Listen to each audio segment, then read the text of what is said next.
જય સ્વામિનારાયણ. આજે વાત કરવી છે બંધન અને મુક્તિ. એક વખત એક યુવાન પોતાના પરિવારથી કંટાળી ગયો. એવો કંટાળ્યો કે પોતાની સુટકેસ તૈયાર કરી લીધી.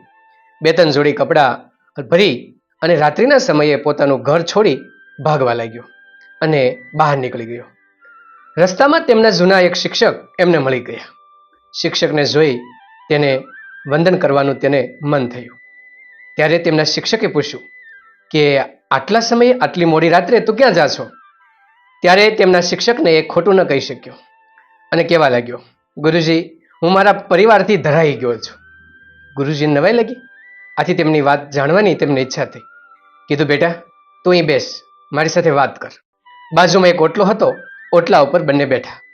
ત્યારે પેલા યુવાને કહ્યું, ગુરુજી, મારો આખો પરિવાર આખો દિવસ મને ટક ટક ટક ટક કર્યા કરે છે.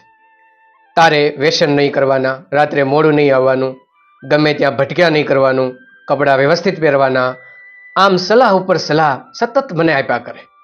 અને તેમની ટક ટક આ કર, પેલું ન કરતો, આ ન કર, આનાથી હું કંટાળી ગયો. હવે હું નાનો છું કે મને આવી બધી સલાહ દેવાની? આવી સલાહથી હું ધરાઈ રહ્યો છું. એટલે ના છૂટકે હું હવે ઘર છોડીને જાઉં છું. ગુરુજીએ તેને સમજાવવાનો કોઈ પ્રયત્ન ન કર્યો.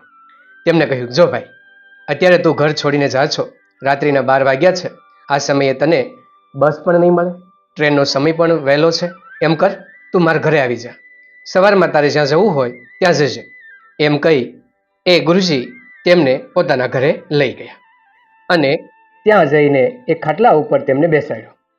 ગુરુજી ઘરની અંદર ગયા અને 2 દીવા લઈ આવ્યા. એક દીવો એમને ખુલ્લો આમ જ મૂકી દીધો અને બીજો દીવો એમને એક કાચના સ્ટેન્ડની અંદર મૂક્યો અને બંને દીવા સળગવા લાગ્યા. પરંતુ જેવો પવન આવ્યો અને બહાર રહેલો જે દીવો હતો ને એ તરત ઓલવાઈ ગયો. પરંતુ કાચના સ્ટેન્ડમાં રહેલો દીવો એમ જ સળગતો હતો અને સુંદર મજાનો પ્રકાશ આપતો હતો. ત્યારે ગુરુજી એમના શિષ્યની બાજુમાં બેઠા અને કહ્યું, જો બેટા, હું 2 દીવા લાવ્યો હતો, પરંતુ આ એક દીવો તો ઓલવાઈ ગયો. પણ હજી ઓલો પહેલો દીવો છે એ હજી ઓલવાતો નથી. એ ક્યારે ઓલવાશે? ત્યારે એ યુવાને કહ્યું, ગુરુજી, એ દીવો ક્યારેય નહીં ઓલવાય. કેમ? એ તો કાચના સ્ટેન્ડમાં છે, ચારે બાજુ ચીમની છે અને પવન, વરસાદ કે હવા કોઈ પણ અંદર જઈ શકે એવી પરિસ્થિતિ નથી. આથી એ ક્યારેય નહીં ઓલવાય. ત્યારે ગુરુજી એને કહ્યું કે જો બેટા, પરિવાર પણ આવો જ છે. યુવાનો, બાળકોને એટલી બધી મુક્તિ આપવામાં આવે તો એ બગડી જાય.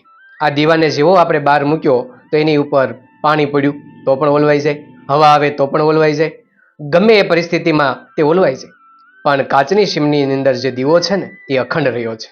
એમ આપણા વડીલો, માતા, પિતા, દાદા, દાદી એ આપણને જે કંઈ કહે છે એ આપણું નિયંત્રણ કરે છે, જેને કારણે આપણે સુરક્ષિત છીએ. પરિવારની અંદર રહેલો માણસને હંમેશા સુરક્ષા મહેસૂસ થતી હોય છે. એ ક્યારેય બહારના વાતાવરણથી ગભરાતો નથી. જેવો તું બહાર ગયો તો તારી ઉપર કોઈ સુરક્ષા નહીં રહે અને બધી બાજુથી હુમલા થશે, તું ઓલવાઈ નહીં જા. તરત પેલા યુવાનને ઝબકારો થયો, પોતાની ભૂલ સમજાઈ ગઈ, ગુરુના ચરણમાં પડી ગયો અને કહ્યું, માફ કરજો ગુરુજી, હું મારા માતા પિતાની જે સલાહ હતી એને બંધન માનતો હતો, પરંતુ એ બંધનની અંદર જ મારો સાચો વિકાસ છે એ હું ભૂલી ગયો. ફરીવાર એ સુટકેસ લઈ પોતાના ઘર તરફ ચાલવા લાગ્યો. આમ પરિવારની અંદર ઘણીવાર રોકટોક વધારે પડતી થતી હોય તો માણસ કંટાળતો હોય, પરંતુ એ રોકટોક એના ભવિષ્ય માટે હંમેશા ઉપયોગી થતી હોય છે.